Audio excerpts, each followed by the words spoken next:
পদ থেকে বিভিন্ন চাকরির পরীক্ষায় যে সকল প্রশ্ন আসে, সুন্দর মাত্রারই একটি আকর্ষণ শক্তি আছে। এখানে সুন্দর কোন পদ? সুন্দর হলো বিশেষ্য পদ। সৌন্দর্য সকলকে আকর্ষণ করে, এখানে সৌন্দর্য বিশেষ্য পদ।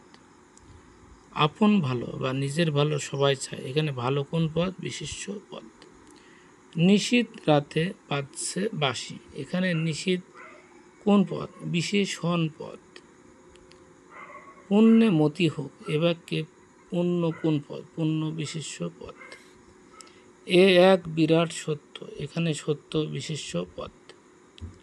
সৌন্দর্য, সৌরভ, যৌবন, সুখ, স্বাস্থ্য এগুলো হচ্ছে গুণবাচক বিশেষ্য। অনেক পরীক্ষায় আসে কিন্তু যে যৌবন কোন ধরনের বিশেষ্য বা সৌন্দর্য কোন ধরনের বিশেষ্য, গুণবাচক বিশেষ্য। পঞ্চায়েত কোন জাতীয় বিশেষ্য? পঞ্চায়েত হলো সমষ্টিবাচক বিশেষ্য।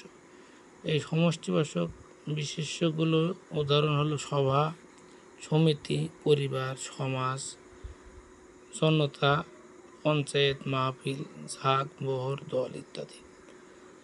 আত্মবাচক সর্বনাম, স্বয়ং, নিজ, খোদ, আপনি। অনেক পরীক্ষায় আসে স্বয়ং কোন ধরনের সর্বনাম? স্বয়ং হচ্ছে আত্মবাচক সর্বনাম।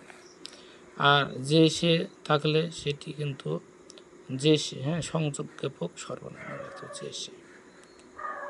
হাসেম কিংবা কাসেম এর জন্য দায়ী, এখানে কিংবা কোন ধরনের অব্যয়? এটি হলো বিয়োজক অব্যয়। লোকটি ধনী কিন্তু সৎ, এখানে কিন্তু কোন ধরনের অব্যয়? কিন্তু হলো সংকোচক অব্যয়। ও এবং আর সেটি কিন্তু সংযোজক অব্যয়। আর কিংবা, অথবা, নতবা, এই যে বা আছে এগুলো হচ্ছে বিয়োজক